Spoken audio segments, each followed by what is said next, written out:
नमस्कार, मैं ज्योतिषाचार्य पंडित मनीष अवस्थी आप सभी का एक बार पुनः अपने इस ज्योतिष के चैनल पर और इस नए वीडियो में स्वागत करता हूं, अभिनंदन करता हूं।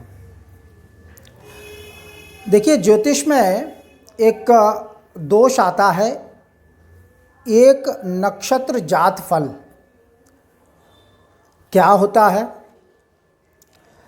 इसको अच्छे से समझेंगे इस वीडियो में, और अगर यह दोष है तो उसका क्या प्रभाव पड़ता है और इसकी शांति कैसे होती है।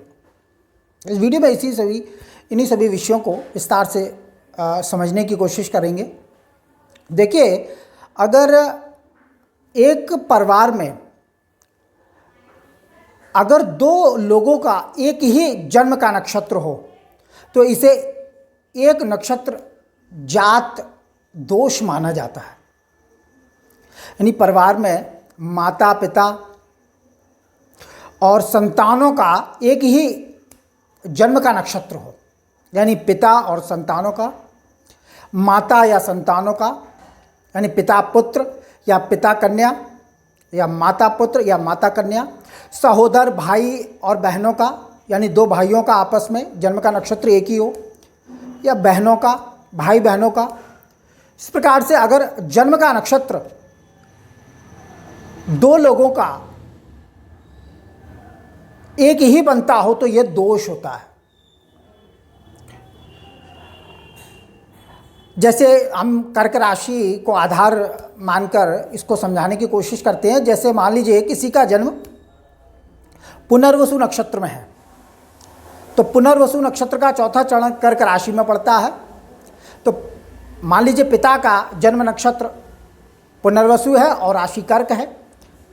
इसी प्रकार से अगर उस पिता की किसी संतान का जन्म पुनर्वसु नक्षत्र और कर्क राशि में हुआ है तो निश्चित रूप से यह एक दोष है, क्योंकि राशि भी एक है और जन्म का नक्षत्र भी एक है। किसी का जन्म पुष्य नक्षत्र कर्क राशि में हुआ है, माता या पिता कर्क राशि और पुष्य नक्षत्र में पैदा हुए हैं, कर्क राशि श्लेषा नक्षत्र में पैदा हुए हैं, और उनकी संतानों में से किसी का जन्म कर्क राशि पुष्य नक्षत्र या कर्क राशि श्लेषा नक्षत्र में हुआ तो ये एक दोष है।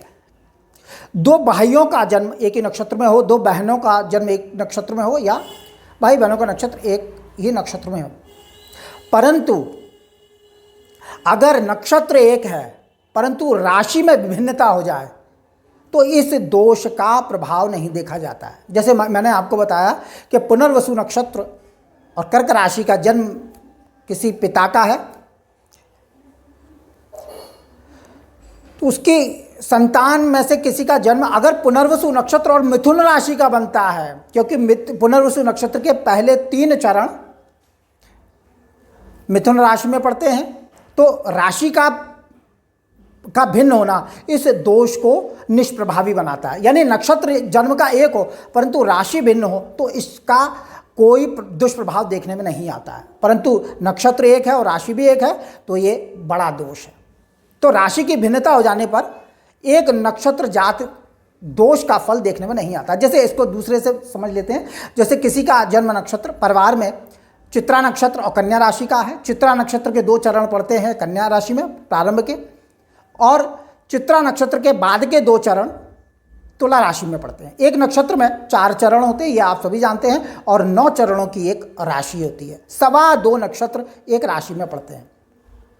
तो चूंकि एक नक्षत्र में 4 चरण पड़ते हैं, चित्रा नक्षत्र के प्रारंभ के 2 चरणों में मान लीजिए किसी का जन्म है, किसी का भी परिवार में जन्म है, भाई बहन माता पिता वगैरह, और दूसरे का जन्म चित्रा नक्षत्र में जरूर हुआ है परंतु वह चित्रा नक्षत्र के 3य चरण में हुआ या 4थे चरण में हुआ तो उसकी राशि तुला हो जाएगी। तो राशि की भिन्नता हो जाने पर एक नक्षत्र जात दोष का फल नहीं देखा जाता है। अगर नक्षत्र एक है राशि भी एक है तो यह बड़ा दोष माना गया है। और इसका जो दुष्प्रभाव बताया गया है कि दोनों में से जिनके एक नक्षत्र एक राशि में जन्म हो परिवार में, दोनों में से किसी एक को मृत्यु तुल्य कष्ट भोगना पड़ता है। यानी काफ़ी कष्ट भरा जीवन उनमें से किसी एक को देखना पड़ता है। काफ़ी बड़ा दोष माना गया है ये। एक नक्षत्र जात दोष बड़ा दोष होता है। परंतु राशि की भिन्नता से नक्षत्र का दोष समाप्त हो जाता है तो उन लोगों को परेशान होने की जरूरत नहीं। अब इसका जो दुष्प्रभाव मैंने बताया कि काफ़ी कष्ट भोगना पड़ता है किसी एक को, मृत्यु तुल्य कष्ट शास्त्रों में बताया गया है।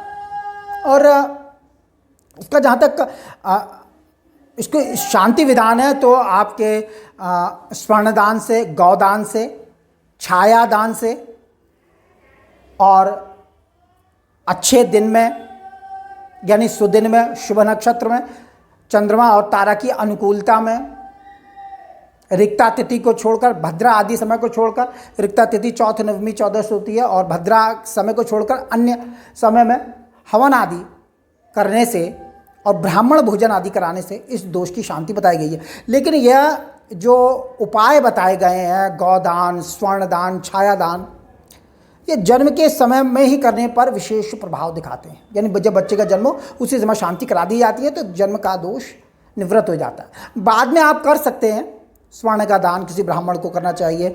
छायादान जो आप समझते हैं कि किसी कांसे के पात्र में या सोने, चांदी, तांबे या कांसे के पात्र में किसी तेल को या घी को भरकर और उसमें अपनी छाया देखकर किसी शुभ दिन उसका दान करने से दोष की निवृत्ति होती है, यह प्रभावी होता है। और अगर शनिवार को किसी कांसे के पात्र में सरसों के तेल का अगर दान किया जाए तो शनि दोष की निवृत्ति हो जाती है। तो छायादान कई प्रकार से होता है तो यह एक प्रभावी माना गया है। ब्राह्मण भोजन से और उत्तम सामग्री से हवन आदि करने से दोष की निवृत्ति होती है। तो इस प्रकार से आप जन्म के समय में ही इन उपायों को कर कर दोष की निवृत्ति की जाती है। शांति विधान है इसका पूरा, यह हल्का दोष नहीं होता, बड़ा दोष माना गया है। और बाद में भी आप जब आपको जानकारी हो जाए तो आप कर सकते हैं, दान आदि से दोष की निवृत्ति की जाती है, उससे दोष का प्रभाव कम हो जाता है। परंतु अगर एक ही राशि और एक ही नक्षत्र है तो दोष विशेष होता है। इसकी शांति अगर आप नहीं कराते हैं तो आपको कष्ट भोगना पड़ेगा। तो एक नक्षत्र जात दोष जो होता है वो एक राशि एक नक्षत्र में अगर परिवार के दो लोगों का जन्म होता है तो निश्चित रूप से अनिष्टकारी माना जाता है।